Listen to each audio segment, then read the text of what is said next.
ना कर लो, केवल उसके और उसके विषय में सोचना चाहिए कि मेरे जीवन का लक्ष्य क्या है और मुझे करना क्या है, मुझे पाना क्या है। ये सोच अपने मन में जगाओ तो तुम जरूर सफल होगे। यदि तुम इसके गणित में उलझ जाओगे तो कभी सफल नहीं हो पाओगे। जब तुम्हें सफल होना है तो केवल एक बात दिमाग में रखो कि मुझे क्या करना है। दरअसल सफलता है क्या? किसी निर्धारित लक्ष्य की उपलब्धि का नाम ही सफलता है। सफलता का मायना हर व्यक्ति के लिए अलग अलग है।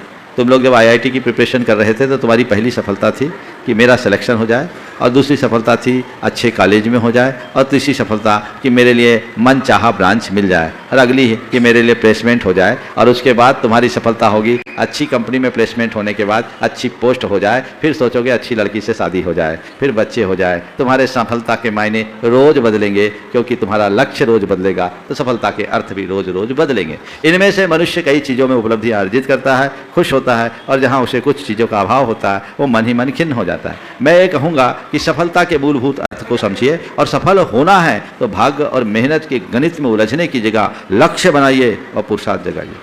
जो मेरा लक्ष्य है वो लक्ष्य साफ सुथरा होनी चाहिए। अपनी शक्ति, परिस्थिति और पृष्ठभूमि को देखते हुए अपना लक्ष्य निर्धारित करना चाहिए, और जब तक उसे हासिल ना कर लो केवल उसके और उसके विषय में सोचना चाहिए कि मेरे जीवन का लक्ष्य क्या है और मुझे करना क्या है, मुझे पाना क्या है। ये सोच अपने मन में जगाओ तो तुम जरूर सफल होगे। हाँ, कदाचित ऐसा हो सकता है कि तुमने जो लक्ष्य बनाया उस लक्ष्य तक पहुंचने में कहीं चूक जाए, वैसा ना भी कर पाओ तो भी मैं तुम जैसे युवकों से कहूँगा, खासकर कैरियर संबंधी लक्ष्य के संदर्भ में, यदि कदाचित कहीं चूक जाओ तो भी तुम अपने आप को हारा हुआ खिलाड़ी मत मानो। ये सोचो 99 दरवाजे बंद होते हैं तो 100वां द्वार खुलता है। ये सोच करके हताश मत हो कि मैं विफल हो गया। इस बात से अपने आप को धन्य भागी मानो कि कम से कम मैं इस प्रतियोगिता में शामिल तो हुआ। मेरे संपर्क में एक युवक है जो IAS को कोचिंग देता है, UPSC की कोचिंग देता है। उसने 3 अटेम्प्ट किए UPSC के, इंटरव्यू तक गया, सिलेक्शन नहीं हुआ। उसने 3 बार देने के बाद जब नहीं हुआ तो बोला मुझे IAS बनना नहीं, IAS बनाना है।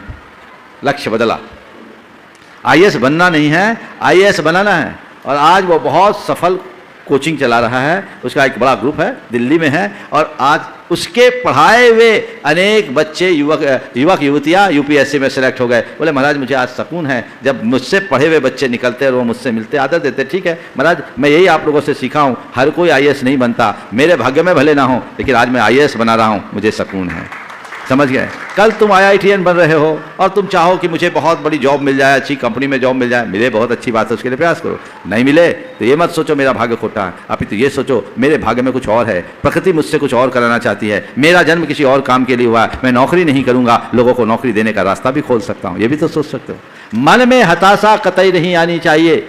जब भी तुम कोई लक्ष्य को लेकर के चलो और उसमें कदाचित सफल ना हो पाओ तो मन में हताशा को हावी ना होने दो, सकारात्मक सोचो, आशावादी बनो, और जब तक अवसर और अनुकूलता हो प्रयत्न जारी रखो और जरूर सफल होगे। एक बार नहीं तो दूसरी बार, दूसरी बार नहीं तो तीसरी बार, तीसरी बार नहीं तो चौथी बार। दिल्ली पर कितनी बार चढ़ाई किया गया था?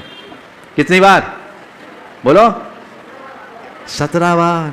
16 बार तो हारा। कौन था वो? कौन था? मोहम्मद गौरी, गजनी नहीं। 16 बार हारा पर हार नहीं माना।